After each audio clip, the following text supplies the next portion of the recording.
Hey guys, and welcome. I don't know about you guys, but Halo Infinite has taken my mind to weird places, trying to connect the dots to every bit of lore in the universe and understand, one, how the Harbinger can teleport from one place to another, and how the hell the Chief and Cortana were sent 3 days into the future after entering a portal at the end of the game. So many questions to answer in this video, but I think I've got some solid theories around, again, how time travel is possible within Halo Infinite and what it actually is. And again, make sure you guys do check the timestamps in the description down below to make sure you skip to any parts of the video that you want to hear about or stuff that you can skip that you already know, things along those lines. And again, make sure you guys do drop a like on today's video as well. It'd be much appreciated. And of course, subscribe if you're brand new around here as well. We're trying to hit 8,000 subscribers by Christmas, so that would be a really cool milestone if we could hit that.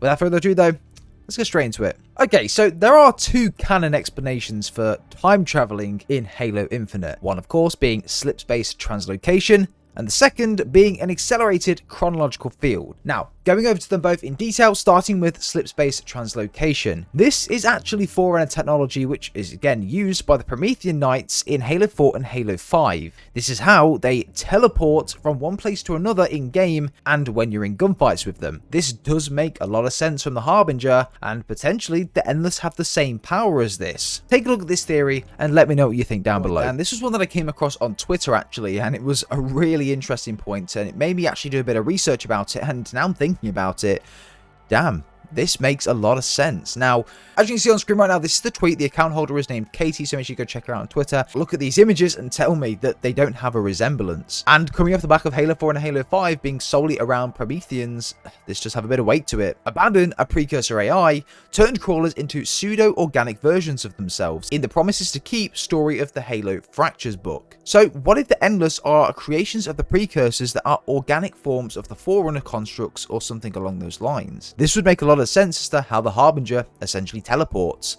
She would use something called a slip-space translocation, which is a micro slip-space jump. This is Forerunner technology, and this is essentially how the Knights in Halo 4 and Halo 5 would relocate themselves when you're fighting them. Really interesting, and it does make a lot of sense when thinking about it, because the Harbinger does the exact same thing. And I think it could be the explanation as to how the Harbinger can essentially anticipate your movements in the game. This would be how the Harbinger also activated the repairing of the Halo ring, as it can only really be done by a Forerunner or a Reclaimer. But of course, because she's a Reclaimer, it doesn't make a lot of sense. I'm just putting it out there. And again, after connecting the dots from the book lore and also the in-game lore, it does start to make you think. We could be onto something here, and we may have got the origins of the Harbinger. And again, it could be directly related to lore inside of one of the books. So guys, let me know what you think down below. Again, it's a really interesting theory, and I wanted to share it with you guys and see exactly what you thought about this. With the Harbinger or the Endless potentially inheriting this technology, this could be it. With the Harbinger also wearing metal armor, this also means that her body will be protected by the slip-space jumps. Like Prometheans, they're all made up of a metal construct, meaning that they can survive these slip-space translocation jumps without impacting their actual body or flesh. And again, that's one of the big problems with this method of slip-space translocation.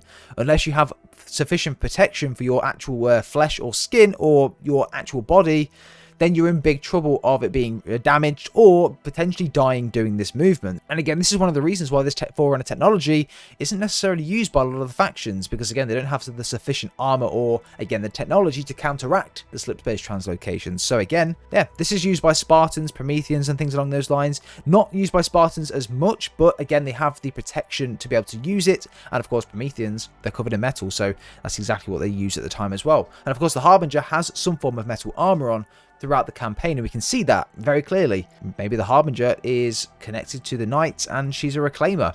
I also think that this is kind of an explanation for the end of the game as well. In the final mission, we see the Chief and the Weapon enter a portal which transports them essentially 3 days into the future. This at the moment is a really unknown point of discussion and has a lot of fans in the community thinking, what could have caused them to do this? And again, this is where the whole topic of time traveling has really caught the Halo community in a bit of a stir. Personally, I think that this was offensive bias. Obviously, during the end of the mission, we're fighting against the Harbinger, trying to establish a connection with somewhere else on the ring, and trying to essentially find out the location of the Endless and free them there. Again, Atriox is of course involved somehow. Again, we don't really know at this point how he was involved. I think that, again, Offensive Bias realised that we're trying to help the Endless stay contained, and we're trying to stop the Harbinger from releasing them. So Offensive Bias has put faith and of course trust in us, and on the back of that, has essentially tried to help us get out of the Silent Auditorium as it collapses. I also think that he's teleported us to a location on the ring because, again, this isn't a playable space and it's in a desert. As we know from the previous history of the Forerunners, they like to bury things in deserts, and I think that Offensive Bias has teleported us using a slip-space translocation portal to some place on the ring 3 days into the future. This is where he's detected that Atriox has found the location of the Endless, as we've seen in the legendary ending. So potentially, as we're transported to that place, Atriox is freeing the Endless below ground. Maybe they've transported us to a location on the map where the Endless have been buried. We don't know at this point, but again, there's a reason why they've shown us this part of the ring. There's a reason why we were teleported here, and there's a reason why we were teleported 3 days into the future. I personally think that theory is as good as we're going to get at the moment in terms of the guessing game. Again, as I mentioned, Forerunners like to bury things in deserts. I mean, Mendicant Bias is scattered desert around the arc as well. So I'm thinking that maybe on Zeta Halo, within this deserty part that isn't really a playable space at the moment, that potentially this is where the Endless are buried. Again, we don't know at this point if that is the case, but what's there to say otherwise? I do think as the game does go on and we get new DLC, we'll then be able to understand how the Harbinger teleports and how we time travel 3 days into the future. But again, of course, it's just something to think about until DLC 1 does drop. I'm hoping that it will drop next year. And again, if anything does change, of course, I'll let you guys know on the channel also. And secondly, the accelerated chronological field. This is what the Isodidex placed the Primordial in order for billions of years to pass in an instant, decomposing its body and attempting to kill it. Of course, the body of the Primordial did decompose, but yet the mind of the Primordial actually transferred into the Blood Hive mind. But again, the point I'm trying to get across here is, again, that the Primordial, when he was inside this accelerated chronological field, billions of years passed in an instant, whereas the people or the different species on the outside of this field, of course, normal time and space would have went by. So again, maybe that's something similar to think about as well. I think this could be an explanation as to how the Endless survived the Halo arrays firing. Reading further into the lore and the canon, apparently an accelerated chronological field can actually make whatever's inside immune to the blast of a Halo ring. So maybe this could be the reasoning behind the Endless surviving the blast. When the Forerunners stumbled across them on their home planet, this could have given the Forerunners the illusion that the Endless survived the blast, or time travelled. However, if they were placed into this accelerated chronological field, the Endless would be teleported, in quotation marks, thousands of years into the future in seconds, whereas on the outside, normal space and time would have went by with no problem. So I'm thinking that somehow they were placed into this field, time went by in an instant for them, but then obviously normal space and time went by outside.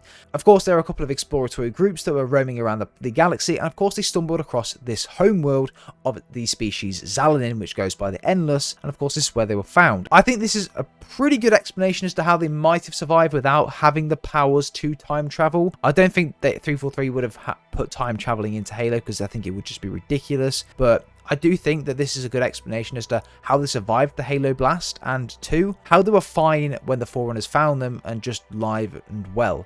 I think that the accelerating chronological field is the only way potentially that this could be done. And again, knowing that this has happened previously with the Primordial, and again the Forerunners with it being Forerunner technology, maybe it was a rogue Forerunner, maybe something like that may have happened where they didn't necessarily agree with the Forerunners' way of pursuing the mantle, and they didn't agree with it. Again, I'm just kind of thinking things on the spot here, but you kind of get where I'm going with this. As of now, again, as I mentioned, it just isn't very clear.